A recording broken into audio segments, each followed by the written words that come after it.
연병장은 이미 2,000명의 정예 병사들이 내뿜는 열기로 가득 차 숨이 막힐 지경이었으며 뜨거운 태양 아래 도열한 군인들의 각 잡힌 군복은 마치 하나의 거대한 강철숲처럼 보였다. 그 위로 흐르는 무거운 침묵은 폭풍 전야의 고요함을 닮아 있었고 이곳은 단순한 행사장이 아니라 대한민국 최고의 특수부대들이 자존심을 걸고 모인 전장이었기에 공기마저 날카롭게 베일 듯했다. 병사들의 눈빛에는 오늘 있을 대규모 사열식에 대한 팽팽한 긴장감과 함께 전설적인 707 부대 지휘관을 직접 목격할 수 있다는 은밀한 기대감이 섞여 묘한 분위기를 자아내고 있었다. 사열대 맞은편 건물 3층에 위치한 임시지휘소 안에서 강지원 소령은 창문 너머로 까마득하게 펼쳐진 경력을 내려다보고 있었는데 그녀의 눈빛은 깊은 호수처럼 고요했다. 그녀의 군복은 주름 하나 없이 완벽하게 다려져 있었고 가슴에 부착된 훈장들은 창밖에서 들어오는 빛을 받아 날카롭게 반짝이며 그녀의 지난 공적들을 증명하고 있었다.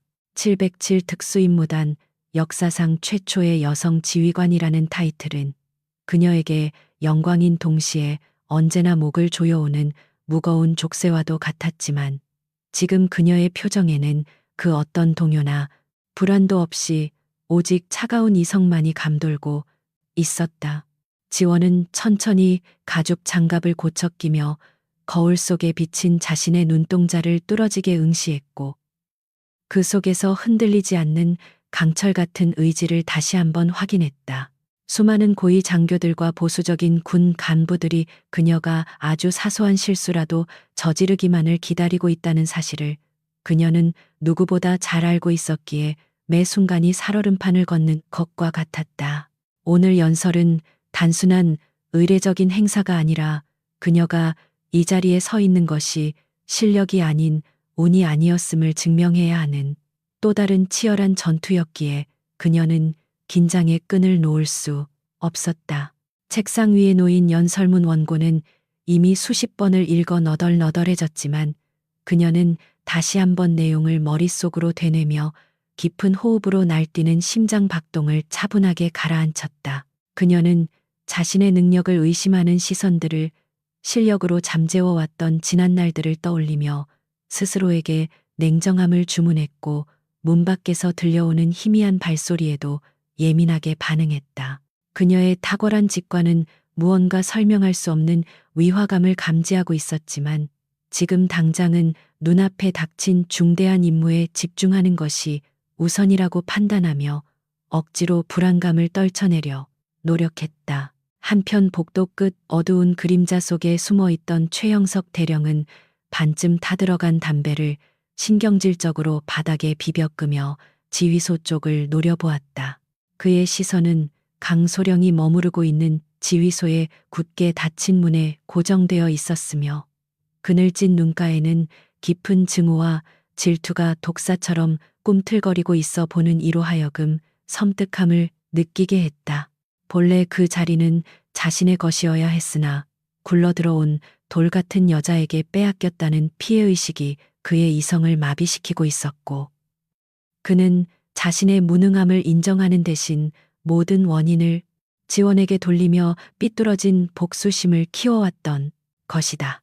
최 대령은 주머니 속에서 차가운 금속성 물체를 만지작거리며 입가에 비릿한 미소를 지었고 그것은 그가 오랫동안 준비해온 파멸의 계획이 실행될 순간이 왔음을 의미했다. 그는 건물의 낡은 환기 시스템을 교묘하게 이용하여 지휘소 내부의 인화성이 강한 특수 화학물질을 미리 살포해 두도록 은밀하게 손을 써둔 상태였다.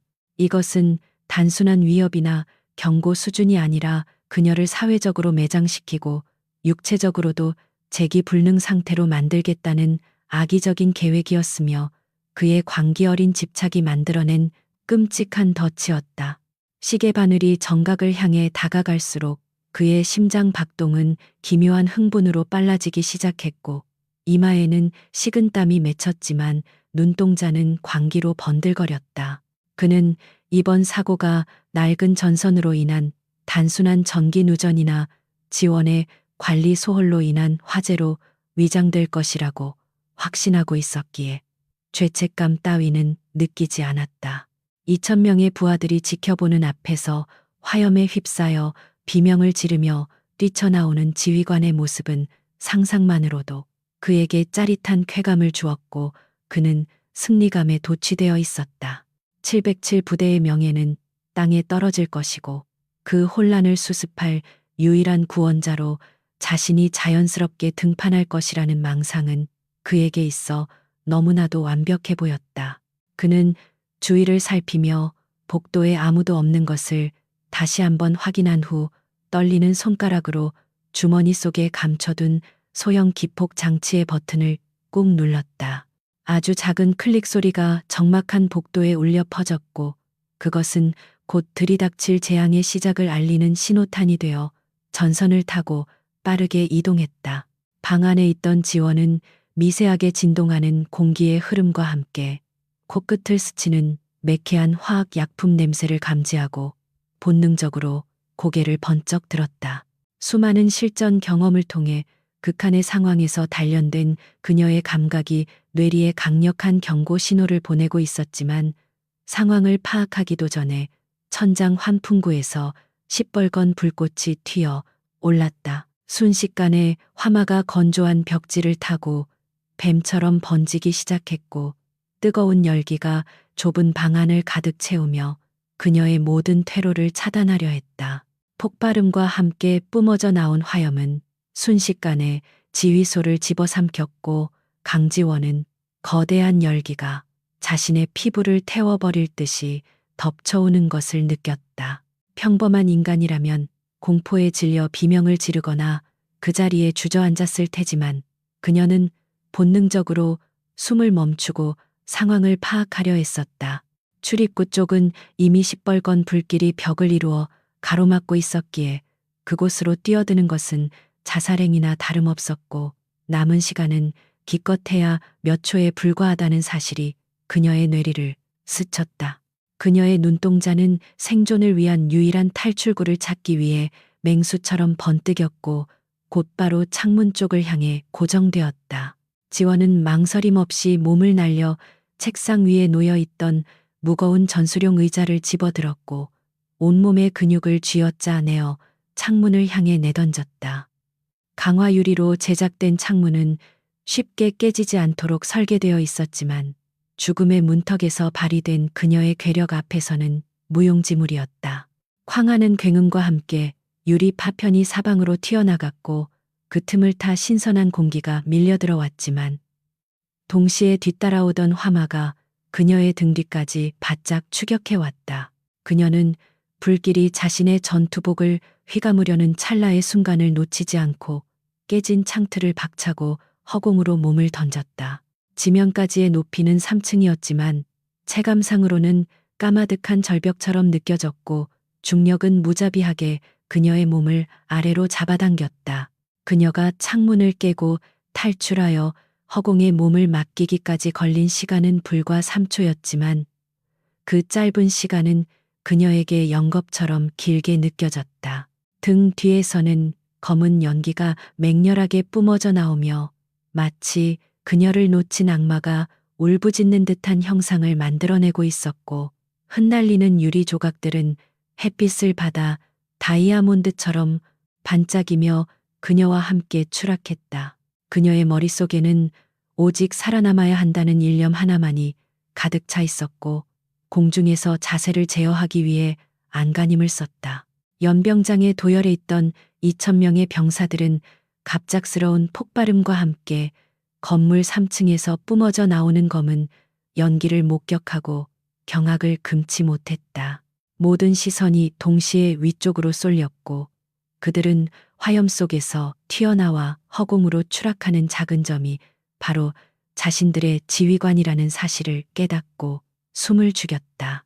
행사를 위해 준비되었던 웅장한 군악대 소리는 뚝 끊겼고 광활한 연병장에는 오직 타오르는 불길 소리와 누군가의 비명 섞인 외침만이 공허하게 울려 퍼졌다. 그들은 눈앞에서 벌어지는 비현실적인 광경에 압도되어 발을 떼지 못했고 그저 멍하니 하늘을 올려다볼 뿐이었다. 공중에서 떨어지는 짧은 순간 동안 지원은 자신이 안전하게 착지할 수 없다는 것을 직감적으로 깨닫고 냉철한 판단을 내려야만 했다. 다리로만 착지할 경우 척추가 부러지거나 내장이 파열되어 즉사할 수도 있었기에 그녀는 신체의 일부를 희생해서라도 생명을 구하는 쪽을 택했다. 그녀는 본능적으로 몸을 웅크려 낙법 자세를 취하면서 가장 중요한 머리와 가슴을 보호하기 위해 왼쪽 팔을 앞으로 뻗어 충격을 흡수할 준비를 마쳤다. 그것은 뼈가 부러지는 고통을 감수하고서라도 살아남아 복수하겠다는 처절한 의지의 표현이었다. 둔탁한 타격음이 연병장의 정막을 깨트리며 바닥을 울렸고 지원의 몸은 시멘트 바닥 위를 몇 바퀴나 구른 뒤에야 겨우 멈춰섰다. 착지하는 순간 왼쪽 팔에서 끔찍한 파열음이 들려왔고 뼈가 으스러지는 듯한 극심한 고통이 뇌를 강타하여 눈앞이 하얗게 변해버렸다. 그녀는 고통을 참기 위해 이를 악물었지만 입술 사이로 새어나오는 신음소리까지 막을 수는 없었고 입안에서는 비릿한 피맛이 느껴졌다. 그녀의 왼쪽 팔은 기괴한 각도로 꺾여 있었고 찢어진 군복 사이로 흘러나온 붉은 피가 바닥을 적시기 시작했다. 최영석 대령은 멀리서 이 모든 광경을 지켜보며 회심의 미소를 지으려 했으나 지원이 불길 속에서 살아나왔다는 사실에 일순간 표정이 굳어졌다. 그는 그녀가 화마에 휩싸여 타 죽거나 최소한 전신 화상을 입어 식물인간이 되기를 바랐지만 그녀는 기어코 지옥불에서 기어나와 목숨을 부지했다. 하지만 그는 곧 그녀의 박살난 팔과 바닥에 쓰러져 있는 처참한 몰골을 확인하고는 다시금 안도감과 함께 비틀린 희열을 느꼈다. 저 정도 부상이라면 군인으로서의 생명은 끝난 것이나 다름없다고 판단한 그는 짐짓 놀란 표정을 연기하며 황급히 사고 현장으로 달려갈 준비를 했다.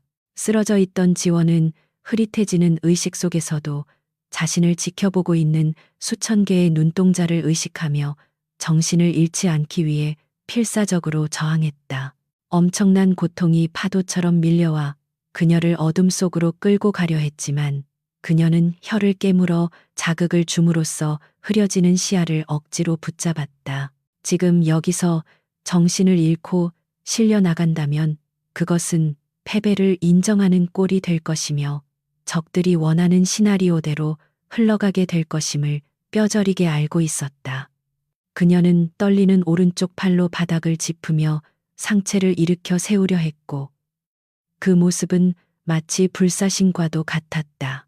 병사들은 처참하게 망가진 몸으로 다시 일어나려는 지휘관의 모습을 보며 공포를 넘어선 경외감을 느꼈고 연병장은 다시 한번 깊은 침묵에 빠져들었다. 왼쪽 팔은 덜렁거릴 정도로 완전히 부러져 있었고 얼굴은 그을음과 피로 뒤범벅이 되어 있었지만 그녀의 눈빛만은 여전히 맹수처럼 살아 형형하게 빛나고 있었다. 그녀는 고통으로 인해 창백해진 얼굴을 하고서도 허리를 곧게 펴고 흔들림 없이 서 있으려 노력했고 그 모습은 단순한 군인을 넘어선 어떤 숭고한 정신의 발현처럼 보였다.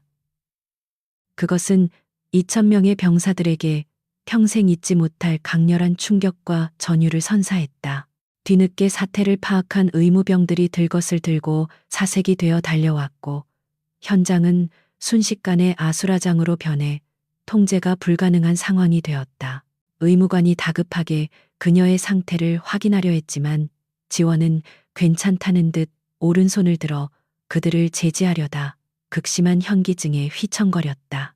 그녀는 자신의 몸 상태가 심각하다는 것을 알고 있었지만 적들에게 약한 모습을 보이지 않기 위해 마지막까지 흐트러짐 없는 자세를 유지하려 안간힘을 썼다. 그녀의 귓가에는 웅성거리는 병사들의 소리와 사이렌 소리가 뒤섞여 들려왔지만 그녀의 시선은 오직 불타오르는 지휘소를 향해 있었다. 불길은 여전히 창문 밖으로 맹렬한 기세로 뿜어져 나오며 그녀가 조금 전까지 머물렀던 공간을 잿더미로 만들고 있었다. 지원은 그 붉은 화염을 바라보며 이것이 단순한 사고가 아니라 누군가에 의해 치밀하게 계획된 살인 시도였음을 직감적으로 확신했다. 그녀의 머릿속에는 용의자로 짐작되는 인물의 얼굴이 스쳐 지나갔고 가슴 깊은 곳에서 뜨거운 분노가 치밀어 올라 육체의 고통을 잠시나마 잊게 만들었다. 그녀는 이 모욕과 고통을 절대로 잊지 않을 것이며 반드시 살아남아 그 대가를 치르게 하겠다고 불타는 건물 앞에서 맹세했다. 최 대령은 혼란스러운 인파를 해치고 지원의 곁으로 다가와 가증스러운 연기를 시작하며 주변의 시선을 의식했다. 그는 부하들에게 큰 소리로 고함을 치며 빨리 후송하라고 명령했고 지원을 향해서는 짐짓 걱정스러운 목소리로 말을 건넸지만 그의 눈은 차갑게 웃고 있었다. 지원은 흐릿한 시야 속에서도 그의 위선적인 표정을 똑똑히 목격했고 구역질이 날 것 같은 혐오감을 느꼈지만 지금은 그를 응징할 힘이 없었다. 그녀는 그저 말없이 그를 노려보며 이 순간을 뇌리에 깊이 새겨 넣었고 그것이 그녀가 의식을 잃기 전 마지막으로 본 광경이었다. 구급차에 실려가는 지원의 모습을 보며 병사들은 동요했고 일부는 눈물을 흘리거나 분노에 찬 표정으로 불타는 건물을 노려보았다. 그들은 자신들의 영웅이 처참하게 다치는 모습을 목격하고 큰 충격을 받았지만 동시에 그녀가 보여준 초인적인 생존 본능에 깊은 감명을 받았다. 비록 행사장은 엉망이 되고 축제 분위기는 공포로 바뀌었지만 역설적으로 707 부대원들의 마음속에는 강지원이라는 지휘관에 대한 절대적인 충성심이 싹트기 시작했다. 그녀가 보여준 3초간의 탈출과 부러진 팔을 안고 일어서던 모습은 전설이 되어 부대 내에 빠르게 퍼져나갈 것이 분명했다. 구급차가 요란한 사이렌 소리를 울리며 연병장을 빠져나간 뒤에도 화재 진압 작업은 계속되었고 검은 연기는 하늘을 뒤덮어 태양마저 가려버렸다. 최 대령은 소란이 진정되자 슬며시 현장을 빠져나가며 자신의 완벽한 승리를 확신하고 있었지만 그는 한 가지 중요한 사실을 간과하고 있었다. 불길은 건물을 태웠지만 강지원의 영혼까지는 태우지 못했고 오히려 그녀를 더 단단하고 위험한 존재로 다시 태어나게 만들었다는 것을 그는 알지 못했다. 폐허가 된 지휘소에서 피어오르는 연기는 마치 앞으로 다가올 거대한 복수의 서막을 알리는 봉화처럼 불길하게 피어오르고 있었다.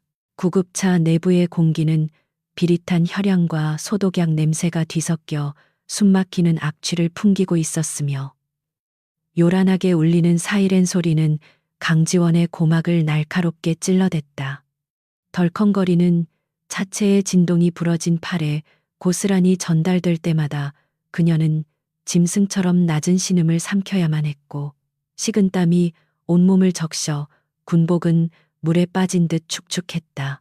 의무병은 다급한 손길로 지혈대를 조이며 그녀의 바이탈을 체크하고 있었지만 모니터의 붉은 숫자는 위험 수치를 오르내리며 그녀의 생명이 경각에 달려있음을 경고하고 있었다. 지원은 희미해지는 의식 속에서도 자신의 팔이 너덜거리는 끔찍한 감각을 생생하게 느끼며 정신줄을 놓지 않으려 안간힘을 썼다. 병원 응급실 입구가 열리자마자 대기하고 있던 의료진들이 벌떼처럼 달려들어 이동식 침대를 밀기 시작했고 천장의 하얀 형광등, 불빛이 빠르게 뒤로 지나가며 어지러움을 유발했다. 의료진들은 가위를 이용해 그녀의 찢어진 군복과 장비를 거칠게 잘라냈고 드러난 왼쪽 팔의 처참한 상태를 확인하고는 경악을 금치 못하며 혀를 찼다. 뼈가 피부를 뚫고 나와 하얗게 드러나 있었고 주변 근육과 신경이 심각하게 손상되어 자칫하면 영구적인 장애를 입거나 팔을 절단해야 할 수도 있는 위급한 상황이었다. 의사들은 서둘러 수술 준비를 지시하며 다급하게 소리쳤고 응급실은 전쟁터를 방불케 하는 긴박감이 감돌았다. 수술실로 이동하는 짧은 시간 동안에도 지원의 머릿속은 혼란스러웠지만 한 가지 생각만은 명확하게 자리를 잡고 있었는데 그것은 절대 잠들어서는 안 된다는 강박이었다. 마취과 의사가 그녀의 얼굴 위로 산소 마스크를 씌우며 전신 마취를 유도하려 하자 그녀는 남아있는 오른손으로 의사의 가운을 거칠게 움켜쥐며 저지했다. 의사는 당황하여 눈을 크게 떴지만 지원은 고통으로 일그러진 얼굴을 하고서도 또렷한 눈빛으로 부분 마취만 진행해 줄 것을 강력하게 요구했다. 그녀는 자신이 무의식 상태에서 헛소리를 하거나 누군가에게 약점을 잡힐 만한 모습을 보이는 것을 죽기보다 싫어했기 때문이다. 의료진은 환자의 상태가 위중하여 쇼크가 올 수 있다고 만류했지만 지원의 고집은 쇠처럼 단단하여 꺾을 수 없었고 결국 그들은 최소한의 진정제와 국소 마취만으로 수술을 진행하기로 결정했다. 수술대 위에서 뼈를 맞추고 철심을 박는 끔찍한 금소금이 들려올 때마다 그녀는 입술이 터지도록 깨물며 비명을 참아냈고 그 모습은 수술에 참여한 베테랑 의사들조차 질리게 만들었다. 그녀는 살이 찢어지고 뼈가 깎이는 고통을 온몸으로 받아내며 이 모든 고통을 자신에게 안겨준 범인에 대한 증오심을 연료 삼아 버텨내고 있었다. 그것은 인간의 한계를 넘어선 정신력이자 복수를 향한 지독한 집념의 발현이었다. 한편 사고 현장인 부대 내에서는 최형석 대령이 침통한 표정을 지으며 사고 수습 대책 본부를 지휘하고 있었으나 그의 내면은 쾌재를 부르고 있었다. 그는 모여든 기자들과 상부 보고용 카메라 앞에서 이번 화재가 노후된 전선 합선과 강지원 소령의 개인적인 부주의가 겹쳐 발생한 안타까운 사고라고 강조했다. 그는 교묘하게 말을 돌려가며 지원이 평소 과도한 업무 욕심으로 인해 안전수칙을 소홀히 했다는 식의 거짓 정보를 흘렸고 이는 듣는 이들로 하여금 그녀의 자질을 의심하게 만들기에 충분했다. 최 대령의 연기는 완벽에 가까웠고 혼란에 빠진 부대원들은 그의 말을 사실로 받아들이기 시작했다. 최 대령은 여기서 멈추지 않고 자신의 입지를 더욱 공고히 하기 위해 병문안이라는 명목으로 병원으로 향하는 차에 올라탔고 그의 손에는 화려한 꽃바구니가 들려 있었다. 그는 병상에 누워 꼼짝도 못하고 있을 지원의 비참한 모습을 직접 확인하고 싶어 견딜 수 없었으며 그녀가 완전히 무너졌다는 확신을 얻고 싶어 했다. 차창 밖으로 스쳐 지나가는 풍경을 바라보며 그는 콧노래를 흥얼거렸고 머릿속으로는 앞으로 자신이 차지하게 될 707 부대장으로서의 영광스러운 미래를 그리고 있었다. 그는 자신이 저지른 짓이 완벽한 범죄라고 굳게 믿고 있었기에 일말의 불안감도 느끼지 않았다. 수술이 끝나고 회복실로 옮겨진 지원은 온몸이 식은땀으로 젖어 있었지만 눈빛만은 형형하게 살아있었고 마취가 풀리면서 밀려오는 통증은 그녀를 더욱 예민하게 만들었다. 그녀는 천장을 바라보며 사고 직전 맡았던 냄새를 기억해내기 위해 집중했는데 그것은 일반적인 타는 냄새가 아니라 특유의 달콤하고 역한 화학 약품 냄새였다. 그 냄새는 과거 대테러 훈련 때 사용했던 고인화성 액체 폭약의 냄새와 일치했고 그 순간 그녀의 머릿속에서 모든 퍼즐 조각이 맞춰지기 시작했다. 누군가 의도적으로 자신의 방에 불을 질렀다는 사실이 명백해지자 그녀의 심장은 분노로 요동쳤다. 병실 문이 열리고 최 대령이 들어오자 지원은 반사적으로 눈을 감았다가 천천히 뜨며 그를 맞이했고 그녀의 표정은 창백했지만 차가웠다.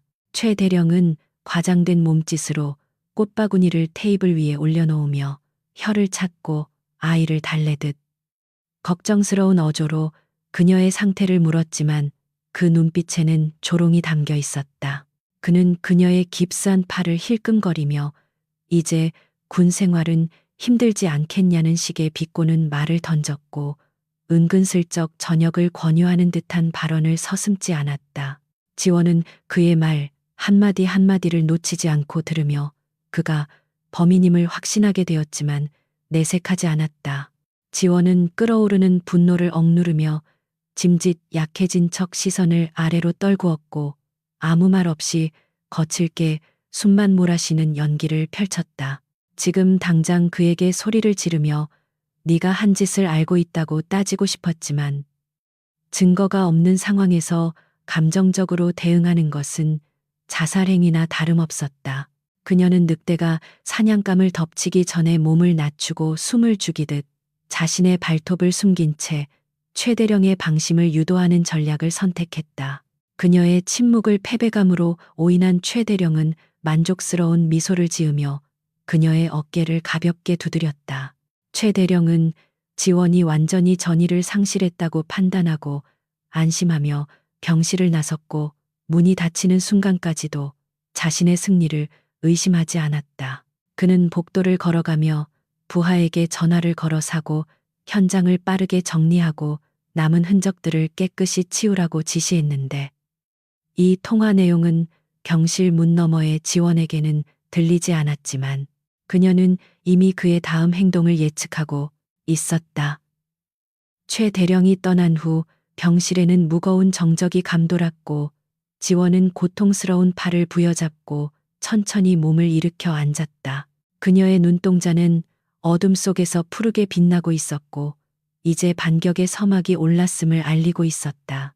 밤이 깊어지자 병원은 고요에 잠겼지만 강지원의 병실은 차가운 결의로 가득 차 있었고 그녀는 침대 옆 서랍에서 숨겨두었던 소형 녹음기를 꺼내 확인했다.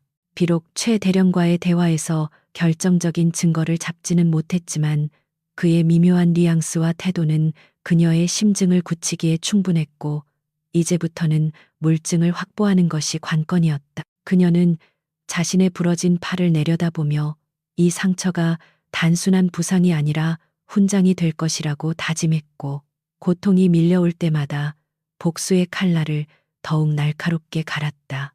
그녀는 병상에 누워있는 무기력한 환자가 아니라 사냥할 기회를 노리는 상처 입은 맹수였다. 지원은 머릿속으로 707 부대 내에서 자신이 믿을 수 있는 병사들의 명단을 떠올리며 은밀하게 연락을 취할 방법을 강구하기 시작했다. 사고 현장이 완전히 훼손되기 전에 누군가 그곳에 들어가 증거를 확보해야만 했고 이를 위해서는 자신의 손과 발이 되어줄 충직한 부하들이 필요했다. 그녀는 위험을 무릅쓰고라도 진실을 밝혀내야 한다는 사명감에 불타올랐고 이 싸움에서 지게 된다면 정의는 영원히 묻히게 될 것임을 잘 알고 있었다. 그녀의 계획은 치밀했고 실행은 신속해야 했기에 그녀는 고통을 잊은 채 작전을 구상했다.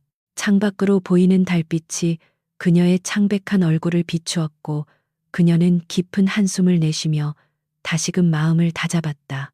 내일 날이 밝으면 최 대령은 더욱 대담하게 움직일 것이고 그녀를 부대에서 완전히 축출하기 위한 공작을 시작할 것이 분명했다. 하지만 강지원은 결코 호락호락한 상대가 아니었으며 그녀가 살아 돌아온 이상 게임의 판도는 이미 바뀌기 시작했다는 것을 보여줄 작정이었다. 그녀는 깁스 위에 검은 매직으로 날짜를 적어 넣으며 그날이 바로 최대령의 몰락이 시작되는 날이 될 것임을 예고했다.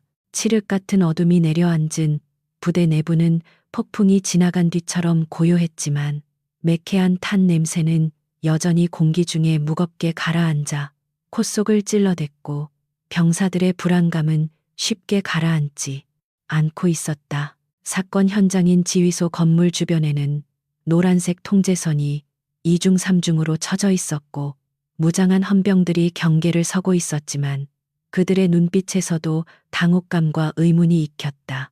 모두가 잠든 시각, 어둠을 틈타 그림자처럼 움직이는 3명의 인물이 있었으니 그들은 강지원 소령이 가장 신뢰하는 부하인 김민재 상사와 그의 정예 팀원들이었다.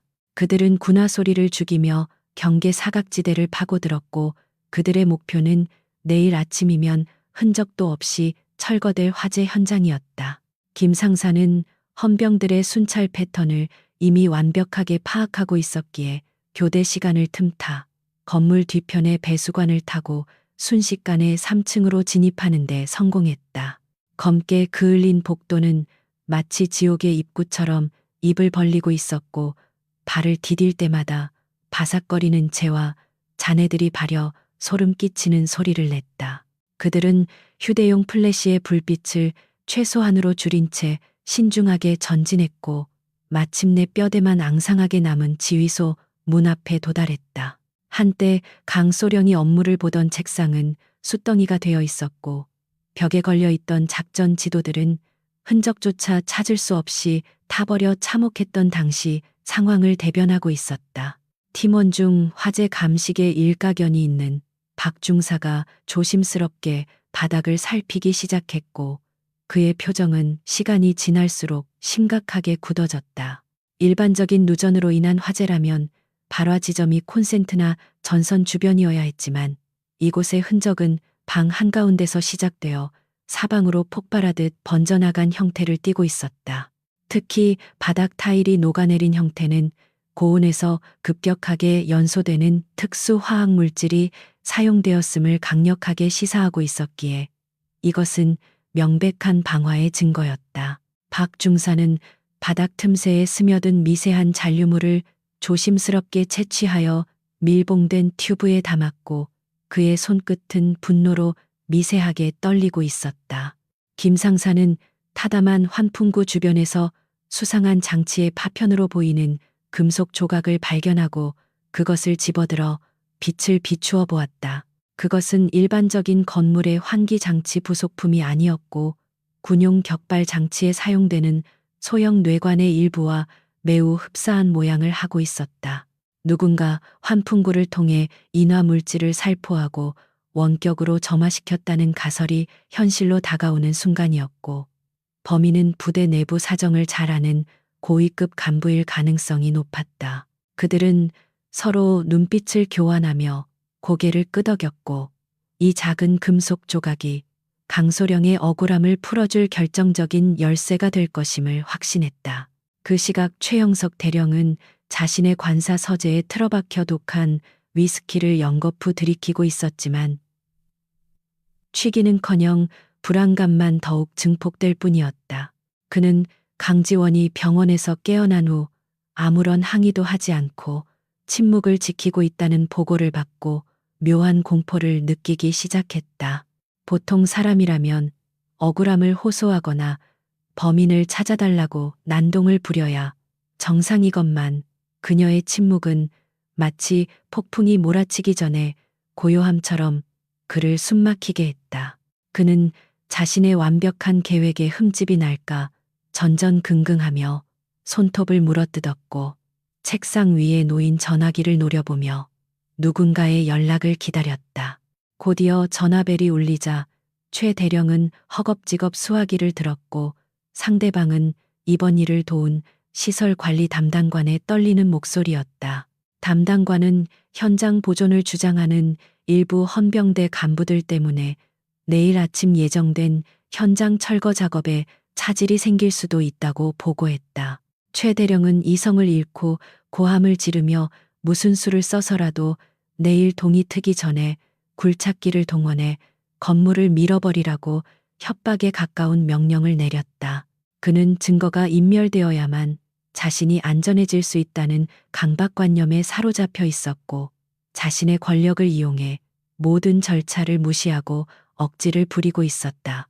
최 대령은 전화를 끊은 뒤에도 분이 풀리지 않아 유리잔을 벽에 던져 산산조각 냈고 거친 숨을 몰아쉬며 넥타이를 풀어 헤쳤다.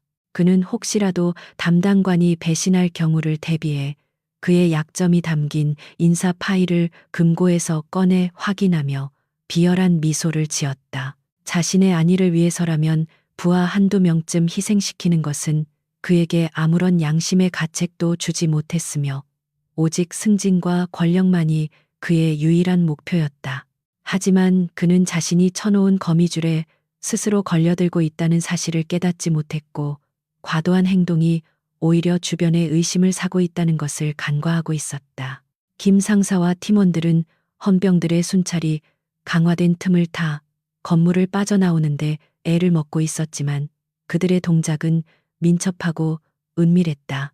그들이 건물 외벽을 타고 내려오는 순간 멀리서 손전등 불빛이 그들을 향해 다가왔고 긴장감이 최고조에 달했다. 김 상사는 팀원들에게 손짓으로 정지 신호를 보내고 어둠 속에 몸을 숨긴 채 헌병들이 지나가기를 숨죽여 기다렸다. 심장 박동 소리가 귓가에 크게 울릴 정도로 긴박한 상황이었지만 그들은 707 부대원다운 침착함으로 위기를 모면했고 무사히 포위망을 뚫고 밖으로 나오는데 성공했다. 병원의 새벽은 차갑고 쓸쓸했지만 강지원의 병실만은 뜨거운 열기로 가득 차 있었는데 그것은 복수를 다짐하는 그녀의 의지 때문이었다. 그녀는 뜬 눈으로 밤을 지새우며 창밖이 밝아오는 것을 지켜보고 있었고 그때 병실 문이 조용히 열리며 김 상사가 들어왔다. 그의 군복에서는 옅은 탄 냄새가 배어 있었고 지친 기색이 역력했지만 눈빛만은 승리감으로 빛나고 있었다. 그는 말없이 품 안에서 증거물이 담긴 비닐팩과 금속 조각을 꺼내 지원의 손이 닿지 않는 테이블 위에 올려놓았고 지원은 그것을 바라보며 깊은 안도의 한숨을 내쉬었다. 지원은 박 중사가 작성한 현장 감식 메모를 꼼꼼히 읽어내려갔고 그 내용이 자신의 추측과 정확히 일치한다는 사실을 확인했다.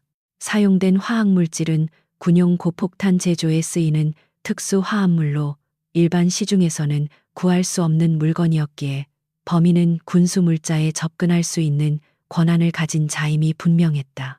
그녀의 입가에는 차가운 미소가 번졌고 이제 최대령의 목덜미를 물어뜯을 수 있는 날카로운 이빨을 갖게 되었다는 생각에 전율이 일었다. 그녀는 김 상사에게 수고했다는 눈빛을 보냈고 김 상사는 묵묵히 경례로 답하며 충성심을 표했다. 김 상사는 최 대령이 아침 일찍 현장을 철거하려 한다는 첩보를 전하며 어떻게 대응할 것인지 물었고 지원은 잠시 생각에 잠겼다. 그녀는 지금 당장 이 증거를 들이밀며 최 대령을 고발하는 것은 하책이라고 판단했고 그가 스스로 무덤을 파도록 유도하는 것이 상책이라고 결론 내렸다. 그녀는 김 상사에게 이 증거들을 안전한 곳에 보관하고 절대 외부에 발설하지 말 것을 당부하며 때가 될 때까지 기다리라고 지시했다. 적이 안심하고 축배를 들 때 가장 높은 곳에서 추락시키는 것이야말로 진정한 복수라는 것을 그녀는 알고 있었다. 날이 밝자마자 부대 안에는 굴착기의 굉음이 울려 퍼졌고 최대령의 지시대로 화재 현장은 무자비하게 부서지기 시작했다. 병사들은 멀쩡한 건물을 조사도 없이 서둘러 철거하는 것에 대해 수군거렸지만 대령의 서슬퍼런 감시에 아무도 이의를 제기하지 못했. 최 대령은 현장에 나와 직접 철거 작업을 지휘하며 건물이 무너져 내리는 모습을 만족스럽게 지켜보았고 이제 모든 증거가 사라졌다고 믿었다. 먼지 구름 속으로 사라지는 건물 잔해를 보며 그는 자신의 죄악도 함께 묻혔다고 착각했지만 그것은 강지원이 파놓은 함정의 시작일 뿐이었다. 병원에 있던 지원은 창문 너머로 멀리서 피어오르는 먼지 구름을 바라보며 최 대령이 미끼를 물었다는 것을 직감했다. 그가 서둘러 증거를 인멸하려 했다는 사실 자체가 나중에 법정에서 그의 유죄를 입증할 강력한 정황 증거가 될 것이기 때문이었다.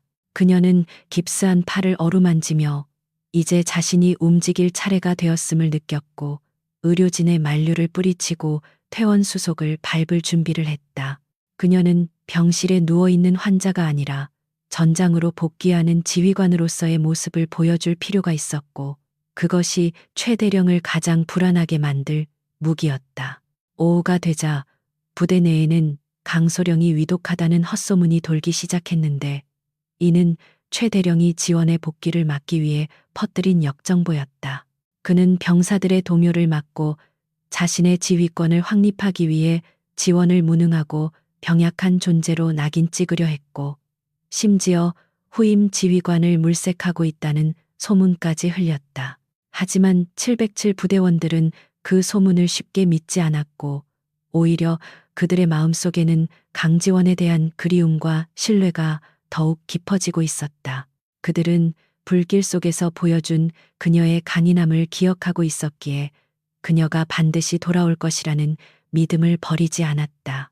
최 대령은 자신의 사무실에서 승리감에 취해 인사 기록 카드를 만지작거리며 지원의 이름을 빨간 줄로 긋는 상상을 하고 있었다.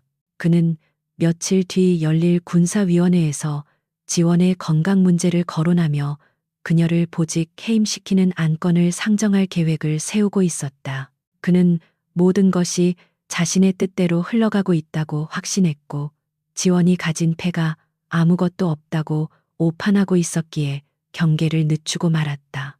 그러나 폭풍은 예고 없이 찾아오는 법이며, 그 폭풍의 중심에는 한쪽 팔을 잃은 듯 보이지만 그 어느 때보다 강해진 여전사가 서 있었다.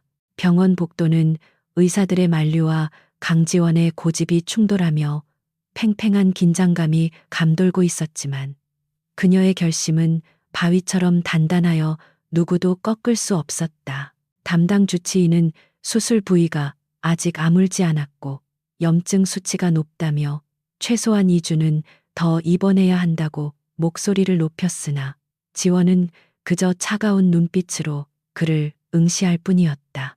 그녀는 환자복을 벗어던지고 미리 준비해둔 정복으로 갈아입기 시작했는데, 한쪽 팔을 쓸 수 없는 상태에서 옷을 입는 것은 고문과도 같은 고통을 수반했다. 하지만 그녀는 신음소리 한 번 내지 않고 식은땀을 흘리며 단추를 하나하나 채워나갔고, 그 모습은 마치 전투를 앞두고 갑옷을 입는 장수와도 같이 비장했다.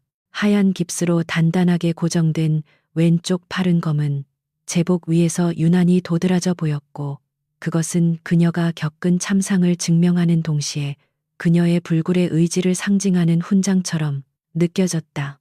지원은 거울 속에 비친 자신의 모습을 바라보며 창백하게 질린 얼굴에 핏기가 돌 때까지 스스로의 뺨을 가볍게 두드렸다. 그녀는 진통제 투여를 거부했기 때문에 욱신거리는 통증이 끊임없이 뇌를 자극했지만, 오히려 그 고통이 정신을 맑게 깨워주는 각성제 역할을 하고 있었다. 그녀는 모자를 깊게 눌렀으며 흐트러진 머리카락을 정돈했고, 이제 돌아가서 자신의 자리를 되찾을 준비가 완료되었음을 스스로에게 선언했다. 부대로 돌아가는 차 안에서 지원은 창밖으로 스쳐 지나가는 풍경을 바라보며 깊은 생각에 잠겨 있었는데, 그녀의 머릿속은 이미 최영석 대령을 무너뜨릴 시나리오로 가득 차 있었다. 그녀가 자리를 비운 사이 부대는 최 대령의 입맛대로 돌아가고 있을 것이 뻔했고, 병사들의 사기는 바닥을 치고 있을 것이라 짐작되었다. 그녀는 자신이 당한 사고가 단순한 개인의 불행이 아니라 부대 전체의 위기임을 인식하고 있었고, 이를 바로잡는 것이 지휘관으로서의 마지막 책무라고 생각했다.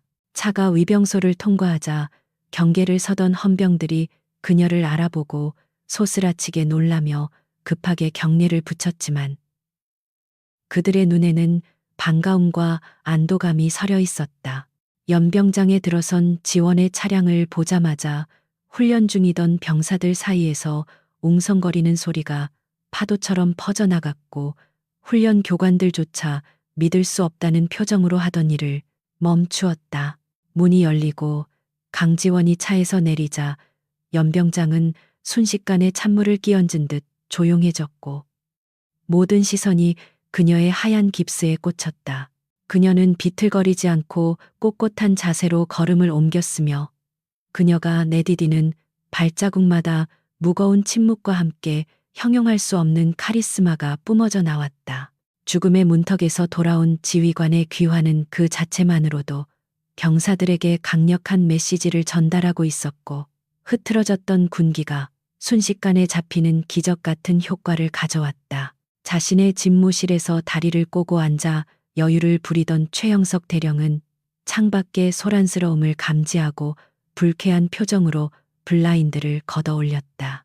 그는 연병장을 가로지르는 인형이 강지원이라는 사실을 확인하고는 들고 있던 커피잔을 떨어뜨릴 뻔할 정도로 큰 충격을 받았다. 불과 며칠 전만 해도 병상에 누워 시체처럼 지낼 것이라 예상했던 그녀가 제 발로 걸어서 부대에 나타났다는 사실은 그의 상식으로는 도저히 이해할 수 없는 일이었다. 그의 얼굴은 당혹감으로 붉게 달아올랐고 등골을 타고 흐르는 식은땀이 셔츠를 적시기 시작했다. 최 대령은 황급히 옷매무새를 다듬고 연병장으로 뛰쳐나갔는데 그는 어떻게든 기선을 제압해야 한다는 강박관념에 사로잡혀 있었다. 그는 지원의 앞을 막아서며 걱정하는 척 가장했지만 목소리에는 날카로운 가시가 돋쳐 있었고 그녀의 부상을 비꼬며 지휘관으로서의 자격이 없음을 은연중에 강조하려 들었다. 그는 병사들이 듣는 앞에서 그녀를 무모하고 독단적인 인물로 몰아세우려 했으나 지원은 그의 도발에 전혀 동요하지 않고 냉소적인 미소로 답했다. 그녀는 그의 말을 무시한 채 오직 병사들만을 바라보며 복귀 신고를 대신하는 짧고 강렬한 눈빛을 보냈다. 지원은 최 대령을 투명 인간 취급하며 훈련 중인 707 부대원들 앞으로 다가갔고 병사들은 일제히 부동 자세를 취하며 그녀에게 경의를 표했다. 그녀는 비록 한쪽 팔을 쓸 수 없었지만 남은 한 팔과 온몸으로 지휘를 시작했고 그녀의 목소리는 확성기를 쓰지 않아도 쩌렁쩌렁하게 울려 퍼졌다. 그녀는 자신이 없는 동안 느슨해진 훈련 강도를 지적하며 즉각적인 시정 조치를 내렸고 병사들은 그녀의 호령에 따라 일사불란하게 움직이기 시작했다. 그녀의 존재감은 연병장을 압도했고 최 대령은 그 광경을 멍하니 지켜보며 자신이 철저하게 배제되고 있음을 뼈저리게 느꼈다. 최 대령은 분노와 수치심에 몸을 떨며 다시 집무실로 돌아왔지만 이미 금이 가기 시작한 그의 멘탈은 걷잡을 수 없이 무너져 내리고 있었다. 그는 지원이 자신에게 아무런 말도 하지 않고 무시하는 것이 더 큰 공포로 다가왔고 그녀가 무언가 확실한 카드를 쥐고 있을 것이라는 의심이 싹트기 시작했다. 그는 책상 서랍을 뒤져 비상용 대포폰을 꺼내 들었고 공범인 시설 담당관에게 전화를 걸어 증거인멸이 확실한지 재차 확인하며 고함을 질렀다. 그의 목소리는 불안으로 인해 갈라져 있었고 평소의 냉철함은 온데간데 없이 사라진 채 광기 어린 집착만이 남아 있었다. 한편 지원은 임시로 배정받은 컨테이너 사무실에 앉아 부러진 팔에서 밀려오는 끔찍한 통증을 참아내며 거친 숨을 몰아쉬고 있었다. 겉으로는 강인한 척 버텼지만 진통제 없이 버티는 것은 한계에 가까웠고 이마에서는 굵은 땀방울이 비 오듯 쏟아졌다. 하지만 그녀는 김민재 상사가 가져온 최 대령의 최근 통화 기록과 동선 파악 보고서를 검토하며 고통을 잊으려 했었다. 김 상사는 최 대령이 조금 전 누군가와 급하게 통화한 후 안절부절 못하고 있다는 첩보를 전했고 지원의 입가에는 회심의 미소가 번졌다. 적이 스스로 평정심을 잃고 자멸의 길로 들어서고 있다는 명백한 신호였다. 지원은 김 상사에게 최 대령이 오늘 밤 반드시 움직일 것이라고 예언하며 그를 은밀하게 미행할 것을 지시했다. 범죄자들은 불안감을 느끼면 본능적으로 자신의 범죄 흔적을 다시 확인하려는 습성이 있었고 최 대령 역시 그 범주에서 벗어나지 못할 것이 분명했다. 그녀는 최 대령이 안심하고 있다고 착각하게 만들기 위해 일부러 의무실에 들러 고통을 호소하는 척 연기를 펼쳤고 이 정보는 곧바로 최 대령의 귀에 들어갔다. 최 대령은 지원이 역시 부상 때문에 무너지고 있다고 판단하며 잠시 안도했지만 그것은 그를 방심하게 만들기 위한 그녀의 치밀한 덫이었다. 해가 지고 어둠이 깔리자 부대는 다시 정적에 휩싸였지만 최영석 대령의 눈은 붉게 충혈되어 잠들지 못하고 있었다. 그는 낮에 지원이 보였던 자신감 넘치는 태도와 의무실에서의 약한 모습 사이에서 혼란스러워하며 끊임없이 의심의 꼬리를 물었다. 결국 그는 자신의 눈으로 직접 확인하지 않으면 견딜 수 없는 지경에 이르렀고 한밤중에 검은 모자를 눌러쓰고 관사를 빠져나왔다. 그는 아무도 모르게 폐기물 처리장 쪽으로 향했는데 그곳에는 화재 현장에서 수거된 잔해들이 임시로 쌓여 있었기 때문이었다. 그는 혹시라도 타다 남은 기폭 장치의 파편이 발견될까봐 두려움에 떨고 있었다. 최 대령은 손전등 불빛을 이리저리 비추며 쓰레기 더미를 뒤지기 시작했고 그의 그림자는 달빛 아래서 기괴하게 일그러져 보였다. 그는 자신의 지위와 체면도 잊은 채 쥐새끼처럼 쓰레기장을 뒤지는 자신의 모습에 자괴감을 느꼈지만 파멸에 대한 공포가 그를 지배하고 있었다. 그가 땀을 뻘뻘 흘리며 잔해를 파헤치고 있을 때 멀리서 나뭇가지가 부러지는 소리가 들려왔고 그는 소스라치게 놀라며 그 자리에 얼어붙었다. 그는 황급히 주위를 둘러보며 누구냐? 라고 소리쳤지만 돌아오는 것은 풀벌레 소리와 바람 소리뿐이었고 그의 공포심은 극에 달했다. 어둠 속에서 그 모든 광경을 지켜보고 있던 김 상사와 정찰조는 숨소리조차 죽인 채 야간 투시경으로 최 대령의 일거수일투족을 녹화하고 있었다.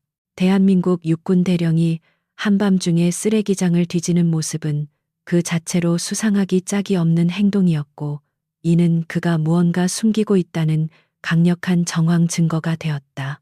김 상사는 실시간으로 상황을 지원에게 보고했고 지원은 숙소에서 무전기를 통해 들려오는 보고를 받으며 차가운 눈빛으로 밤하늘을 응시했다. 그녀는 이제 사냥감이 덫에 완전히 걸려들었음을 확신했고 결정적인 한 방을 날릴 타이밍을 계산하고 있었다. 다음 날 아침 조회 시간 강지원은 전 병력이 모인 자리에서 의미심장한 발언을 던져 최 대령을 벼랑 끝으로 몰아넣었다. 그녀는 화재 사고의 원인을 밝혀낼 결정적인 단서가 확보되었으며 곧 헌병대 수사관들이 정밀 재조사에 착수할 것이라고 공표했다. 그녀의 목소리는 확신에 차 있었고 시선은 단상 옆에 서 있는 최 대령을 향해 고정되어 있었는데 그 눈빛은 마치 심판자의 그것과 같았다. 최 대령은 애써 태연한 척 표정을 관리하려 했지만 입가 경련이 일어나는 것을 막을 수 없었고 그의 눈동자는 걷잡을 수 없이 흔들렸다. 지원의 심리전은 완벽하게 적중하여 최 대령은 이성을 잃고 무리수를 두기 시작했는데 그는 부하들에게 지원의 숙소를 감시하라고 지시하는가 하면 시설 담당관을 불러 위협을 가하기도 했다. 이러한 그의 비정상적인 행동들은 알게 모르게 부대원들 사이에서 소문으로 퍼져나갔고 그를 따르던 일부 간부들조차 등을 돌리기 시작했다. 지원은 굳이 자신의 손을 더럽히지 않고도 최 대령 스스로가 무너져 내리는 광경을 지켜보며 마지막 피날레를 준비했다. 부러진 팔의 고통은 여전했지만 그녀의 마음속에는 정의구현이라는 뜨거운 불꽃이 타오르고 있었고 이제 심판의 시간은 머지않았다. 며칠 뒤 연병장에는 다시 한번 2,000명의 병사들이 집결했는데 이번에는 축제가 아닌 엄숙한 군사 청문회를 위해서였다. 육군 본부는 이번 화재 사건에 대한 의혹이 끊이지 않고 병사들의 동요가 심각해지자 이례적으로 전 부대원이 지켜보는 가운데 공개 청문회를 열기로 결정했던 것이다. 단상 위에는 군사 법원 판사들과 고위 장성들이 배석하여 무거운 표정으로 앉아 있었고 그들 뒤로는 거대한 태극기가 바람에 펄럭이며 위험을 과시하고 있었다. 연병장을 가득 메운 공기는 팽팽하게 당겨진 활시위처럼 긴장감으로 진동하고 있었고 병사들은 숨소리조차 크게 내지 못한 채 단상을 주시하며 역사의 현장을 목격할 준비를 하고 있었다. 최영석 대령은 피고인석이 아닌 참고인석에 앉아 여유로운 표정을 짓기 위해 애쓰고 있었지만 그의 무릎 위에서 가늘게 떨리는 손가락은 불안한 심리를 대변하고 있었다.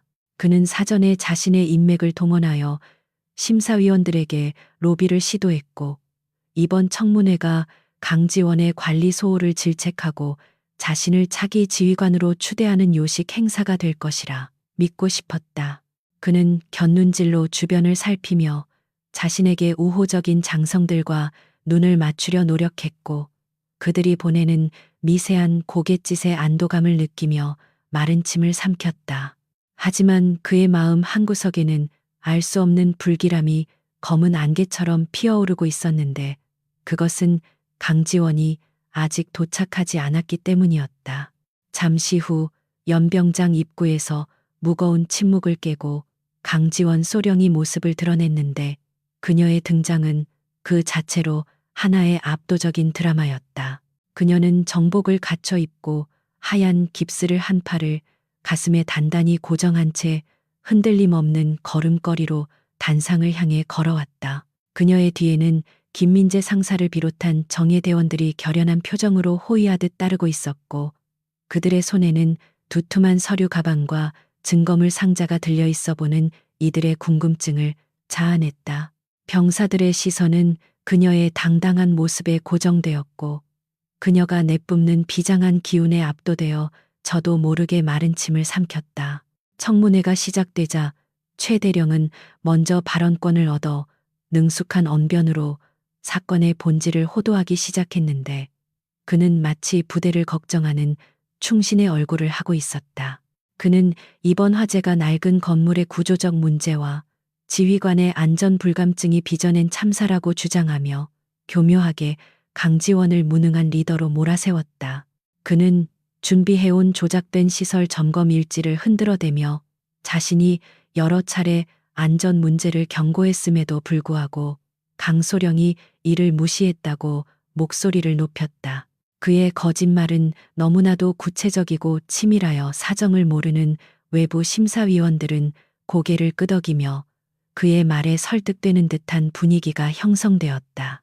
최 대령의 연설이 끝나자 장내는 술렁거렸고 모든 비난의 화살이 강지원에게 쏠리는 듯했지만 그녀는 미동도 하지 않고 차가운 눈으로 그를 응시할 뿐이었다. 심사위원장이 강지원에게 반론할 기회를 주자 그녀는 천천히 자리에서 일어나 마이크 앞으로 다가갔고 그녀의 침묵은 장내를 순식간에 제압했다. 그녀는 변명 대신 김민재 상사에게 눈짓을 보냈고 김 상사는 준비해온 대형 스크린을 켜고 첫 번째 증거 자료를 띄웠다. 화면에는 화재 현장에서 수거된 바닥 타일의 성분 분석표가 나타났고 붉은색 글씨로 군용 고폭탄 원료인 특수 화합물 검출이라는 문구가 선명하게 밝혀 있었다. 지원은 차분하지만 힘있는 목소리로 이것은 단순한 화재가 아니라 군용 폭발물을 이용한 계획된 살인 미수 사건임을 선언했고 장내는 충격에 휩싸여 물기얹은 듯 조용해졌다. 그녀는 과학수사대의 정밀 분석 결과를 인용하며 이 화학물질은 일반적인 누전으로는 절대 발생할 수 없는 고온의 열기를 만들어낸다는 사실을 과학적으로 입증했다. 심사위원들의 표정은 순식간에 굳어졌고 최 대령의 얼굴에서는 여유가 사라지고 당혹감이 번지기 시작했다. 그는 억지라고 소리치고 싶었지만 지원이 제시하는 데이터는 너무나도 명백하고 구체적이어서 반박할 엄두조차 낼 수 없었다. 이어서 지원은 두 번째 증거물인 훼손된 기폭 장치의 파편을 투명한 증거물 봉투에 담아 심사위원장에게 직접 제출하며 최 대령을 압박했다. 그녀는 이 부품이 우리 부대 무기고에 보관된 신형 원격 격발기의 일련 번호와 일치한다는 사실을 밝혀냈고 무기고 출입 기록을 스크린에 띄웠다. 기록에는 사고 발생 이틀 전 최 대령의 아이디 카드로 무기고에 출입하여 해당 장비를 반출한 로그가 선명하게 남아 있었다. 최 대령은 사색이 되어 자리에서 벌떡 일어나 그것은 조작된 기록이며 자신은 훈련용으로 반출했을 뿐이라고 소리쳤지만 그의 목소리는 이미 떨리고 있었다. 지원은 최대령의 발악을 무시한 채 결정적인 증인을 호명했는데 그 이름이 불리자 최대령의 다리가 휘청거릴 정도로 큰 충격을 받았다. 증언대에 선 사람은 바로 최대령의 지시를 받아 현장을 훼손하고 거짓 보고서를 작성했던 시설관리 담당관이었다. 그는 죄책감과 두려움에 고개를 들지 못하고 있었지만 강지원의 격려와 헌병대의 신변 보호 약속을 믿고 어렵게 입을 열었다. 담당관은 울먹이는 목소리로 최 대령이 자신을 협박하여 화재 원인을 조작하게 했으며 현장의 증거를 인멸하도록 강요했다고 낱낱이 자백했다. 담당관의 자백이 이어지자 최 대령은 이성을 잃고 단상으로 뛰어들며 저놈은 미쳤다고 고래고래 소리를 질렀고 헌병들이 그를 제지하느라 한바탕 소동이 벌어졌다. 그는 자신의 모든 치부가 드러나는 것을 견딜 수 없어 폭주하기 시작했고 심지어 심사위원들을 향해 욕설을 퍼붓는 추태를 보였다. 2,000명의 병사들은 평소 근엄한 척하던 최 대령의 본 모습이 낱낱이 까발려지는 광경을 목격하며 경멸 어린 시선을 보냈다. 그의 폭력적인 반응은 역설적으로 증인의 증언이 진실임을 증명하는 꼴이 되었고 여론은 완전히 강지원 쪽으로 기울게 되었다. 하지만 강지원은 여기서 멈추지 않고 마지막 확인 사살을 위해 준비해둔 비장의 무기를 꺼내 들었는데 그것은 바로 최 대령이 한밤중에 쓰레기장을 뒤지는 영상이었다. 대형 스크린에 야간 투시경으로 촬영된 녹색 화면이 재생되자 장내에는 탄식과 비웃음이 섞인 웅성거림이 퍼져나갔다. 영상 속에서 최 대령은 도둑 고양이처럼 주변을 살피며 쓰레기 더미를 파헤치고 있었고 무언가를 찾지 못해 신경질을 부리는 모습이 적나라하게 담겨 있었다. 대한민국 육군 대령의 명예가 땅에 떨어지는 순간이었고 그 자리에 있던 모든 군인들은 수치심에 고개를 돌려야 했다. 영상 속에 최 대령이 욕설을 내뱉으며 발로 쓰레기 봉투를 걷어차는 장면에서 영상이 멈추자 실제 최 대령은 바닥에 주저앉아 멍하니 화면을 바라볼 뿐이었다. 더 이상 변명의 여지가 없는 완벽한 증거들 앞에서 그의 뻔뻔한 거짓말은 모래성처럼 허무하게 무너져 내렸다. 심사위원장은 안경을 벗어 책상 위에 올려놓으며 싸늘한 눈빛으로 최 대령을 내려다보았고 즉각적인 체포 명령을 내리기 위해 의사봉을 들었다. 최 대령은 믿었던 장성들에게 구원의 눈빛을 보냈지만 그들은 이미 그를 모르는 사람 취급하며 외면하고 있었다. 헌병대장이 단상으로 올라와 최 대령의 양팔을 결박하고 미란다 원칙을 고지하는 동안 연병장은 죽은 듯이 고요했다.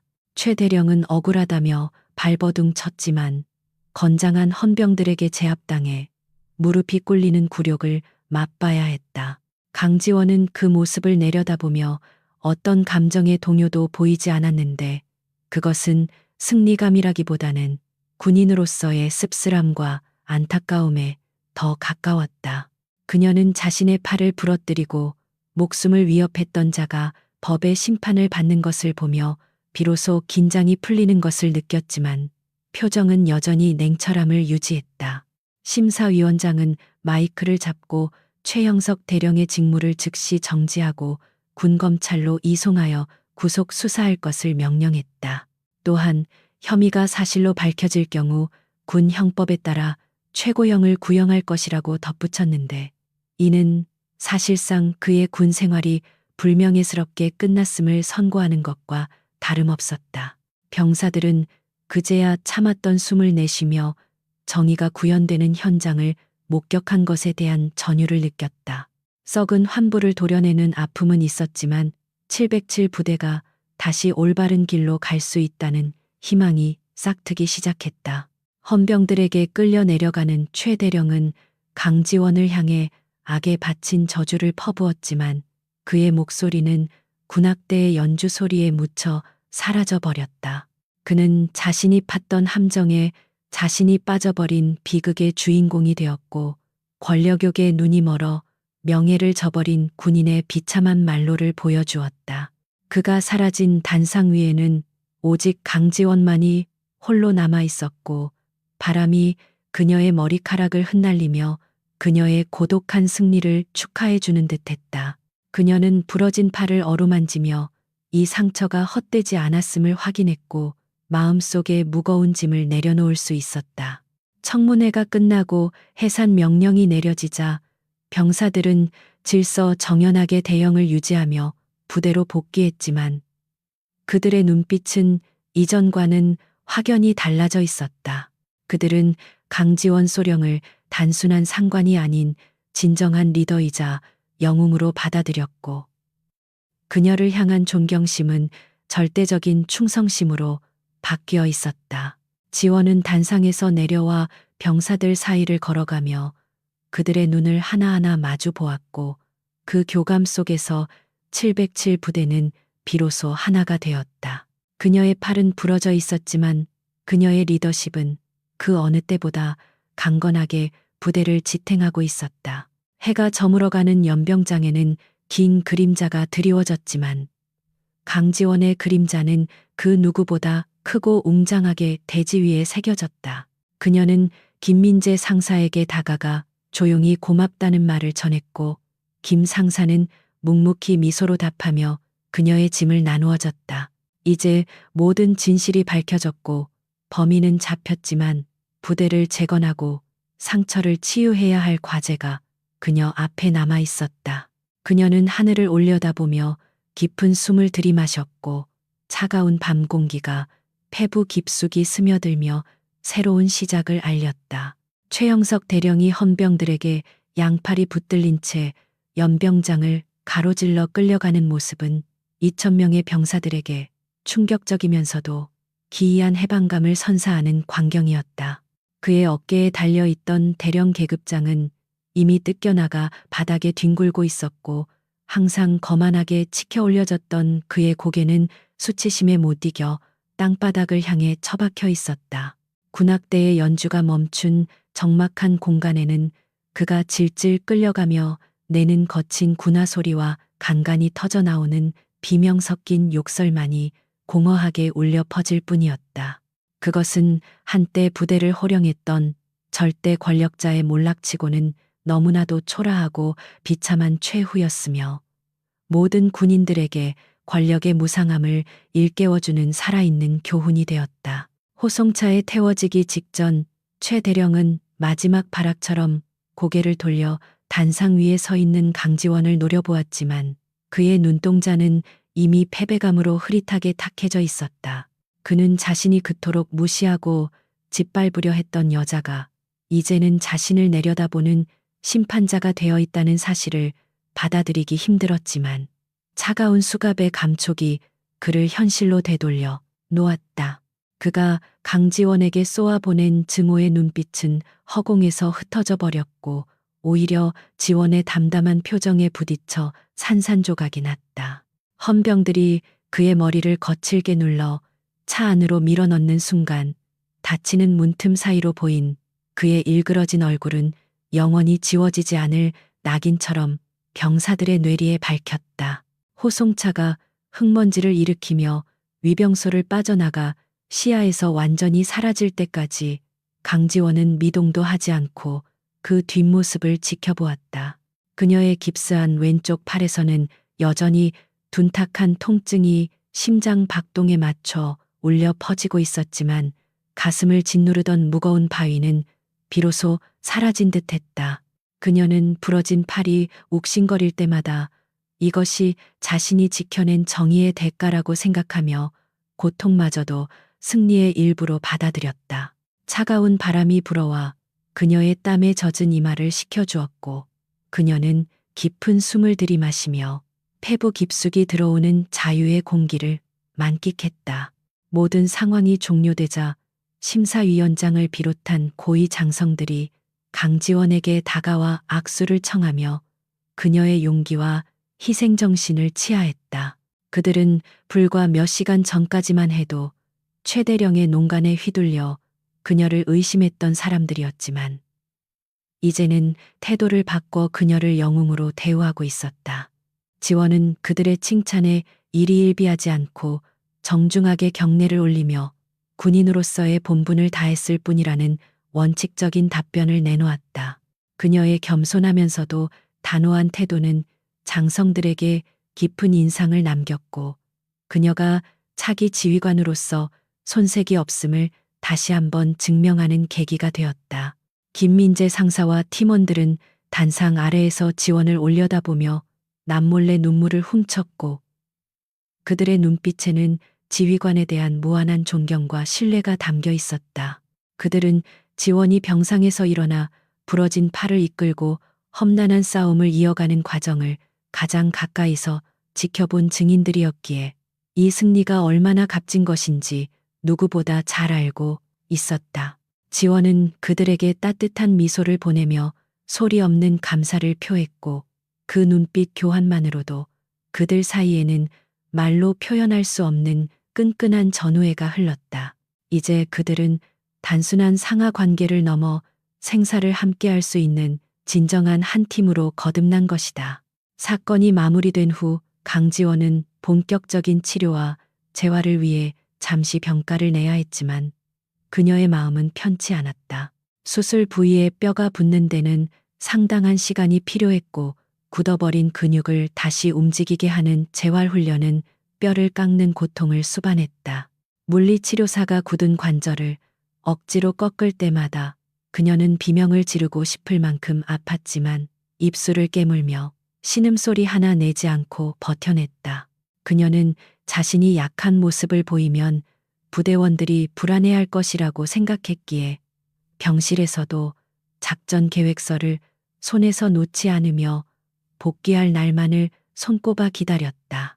계절이 바뀌고 차가운 겨울 바람이 따뜻한 봄바람으로 바뀔 무렵 강지원은 마침내 깁스를 풀고 부대로 복귀할 수 있었다.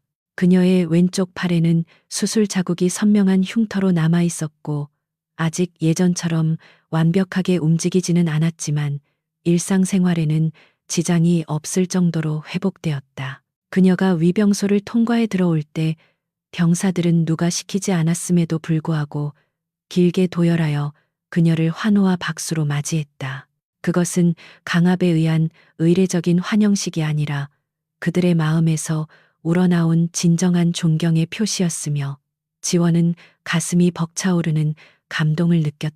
복귀 후 첫 공식 훈련 날 강지원은 연병장 단상에 올라 마이크를 잡았고 2,000명의 병사들은 숨을 죽이고 그녀의 입을 주시했다. 그녀는 지난 사건에 대해 길게 언급하지 않았으며 오직 앞으로 우리가 나아가야 할 방향과 군인으로서의 자세에 대해서만 이야기했다. 그녀의 목소리는 예전보다 훨씬 더 깊고 단단해져 있었으며 고난을 겪고 일어선 사람만이 가질 수 있는 묵직한 울림이 있었다. 그녀는 시련이 우리를 무너뜨리는 것이 아니라 더 강하게 단련시키는 담금질의 과정임을 강조하며 707 부대가 대한민국 최강의 부대로 거듭나야 한다고 역설했다. 지원은 말로만 지시하는 지휘관이 아니라 직접 몸으로 뛰는 리더십을 보여주기 위해 부상에서 회복되자마자 고강도 훈련에 동참했다. 아직 팔이 욱신거릴 때도 있었지만 그녀는 훈련병들과 똑같이 구르고 뛰며 땀을 흘렸고 사격 훈련에서는 한 손 사격 시범을 보이며 녹슬지 않은 실력을 과시했다. 그녀가 흔들림 없는 자세로 표적의 정중앙을 꿰뚫자 병사들 사이에서는 탄성이 터져나왔고 그녀는 강철의 여제라는 새로운 별명을 얻게 되었다. 그녀의 흉터는 부끄러운 상처가 아니라 그녀의 강인함을 상징하는 훈장이 되어 병사들의 사기를 북돋아 주었다. 최영석 대령이 구속된 이후 부대 내의 부조리와 비리들이 하나둘씩 밝혀지며 대대적인 정화 작업이 이루어졌다. 지원은 과거의 악습을 과감하게 철폐하고 능력 중심의 공정한 인사 시스템을 도입하여 부대의 체질을 완전히 개선했다. 억울하게 진급에서 누락되었던 유능한 인재들이 발탁되었고 병사들의 복지가 향상되면서 부대 분위기는 그 어느 때보다 활기차고 긍정적으로 변모했다. 썩은 살을 도려내자 새 살이 돋아나듯 707 부대는 비로소 본연의 모습을 되찾아가고 있었고 그 중심에는 언제나 강지원이 있었다. 어느 날 늦은 밤 야근을 마치고 나오던 지원은 예전 지휘소가 있던 자리를 지나치게 되었는데 그곳에는 이제 새롭고 현대적인 건물이 들어서 있었다. 불에 타 검게 그을렸던 폐허의 흔적은 온데간데 없이 사라졌지만 그녀는 여전히 코끝에서 매캐한 연기 냄새가 나는 듯한 환각을 느꼈다. 그녀는 잠시 걸음을 멈추고 밤하늘을 올려다보며 그날의 공포와 분노 그리고 절박했던 생존의 순간들을 회상했다. 죽음의 문턱에서 3초 만에 탈출했던 그 찰나의 순간이 자신의 인생을 송두리째 바꿔 놓았음을 그녀는 담담하게 인정했다. 그녀의 곁으로 김민재 상사가 다가와 따뜻한 캔커피를 건네며 경례를 붙였고 지원은 미소로 화답하며 커피를 받아들었다. 김 상사는 부대원들이 지휘관님을 얼마나 믿고 따르는지 이야기하며 지금의 707 부대는 역대 최강의 전력을 자랑한다고 자랑스럽게 보고했다. 지원은 김 상사의 어깨를 두드리며 이 모든 것이 자네와 같은 훌륭한 부하들이 있었기에 가능한 일이었다고 공을 돌렸다. 두 사람은 어둠 속에서 빛나는 부대 마크를 바라보며 말없이 서로의 신뢰를 확인했고 밤 공기는 더 이상 차갑지 않게 느껴졌다. 다음 날 아침 대규모 합동 작전 훈련을 위해 전 병력이 연병장에 집결했고 강지원은 다시 지휘봉을 잡고 단상에 섰다. 헬기 로터 소리가 고막을 때리고 장갑차들의 엔진 소리가 지축을 울리는 가운데 그녀는 날카로운 눈빛으로 전장을 스캔했다. 그녀가 오른손을 번쩍 들어 올려 출발 신호를 보내자 2,000명의 병사들이 함성을 지르며 일사불란하게 움직이기 시작했고 그 거대한 물결은 마치 살아있는 용처럼 꿈틀거렸다. 그녀의 왼쪽 팔은 비록 흉터로 얼룩져 있었지만 지휘봉을 잡은 그녀의 모습은 그 어떤 완벽한 육체보다 더 아름답고 강인해 보였다. 지원은 훈련 상황을 모니터링하며 무전기를 통해 신속하고 정확한 지시를 내렸고 그녀의 판단은 한치의 오차도 없이 작전을 성공으로 이끌었다. 그녀의 목소리를 듣는 병사들은 마치 그녀가 바로 옆에 있는 듯한 안정감을 느꼈고 어떤 위험한 상황에서도 그녀를 믿고 따를 준비가 되어 있었다. 그녀는 더 이상 화염 속에서 탈출한 생존자가 아니라 화염을 지배하고 다스리는 진정한 지휘관으로 거듭나 있었던 것이다. 그녀의 전설은 불길 속에서 시작되었지만 이제는 불길보다 더 뜨거운 열정으로 부대를 이끌고 있었다. 훈련이 성공적으로 마무리되고 붉은 노을이 연병장을 덮을 무렵 강지원은 홀로 단상에 남아지는 해를 바라보았다. 그녀의 귓가에는 아직도 병사들의 함성이 맴돌고 있었고 가슴 속에는 뜨거운 무언가가 벅차오르는 것을 느꼈다. 그녀는 자신의 부러졌던 팔을 천천히 들어 올려 태양을 향해 뻗어보았고 손가락 사이로 들어오는 빛을 움켜쥐었다. 그것은 과거의 아픔을 딛고 미래를 향해 나아가겠다는 다짐이자 자신을 믿고 따라준 모든 이들에 대한 약속이었다. 강지원은 모자를 고쳐 쓰고 뒤돌아보지 않고 지휘소로 발걸음을 옮겼는데 그녀의 그림자가 길게 늘어져 연병장을 가득 채웠다. 그녀가 걸어가는 길은 험난하고 고독할지라도 결코 멈추지 않을 것이며 그녀의 등 뒤에는 언제나 그녀를 믿는 2,000명의 전사들이 함께할 것이었다. 불은 모든 것을 태워버리지만 강철은 불 속에서 더욱 단단해진다는 진리를 그녀는 온몸으로 증명해 보였다. 이제 그녀의 이야기는 전설이 되어 707 부대의 역사 속에 영원히 기록될 것이다.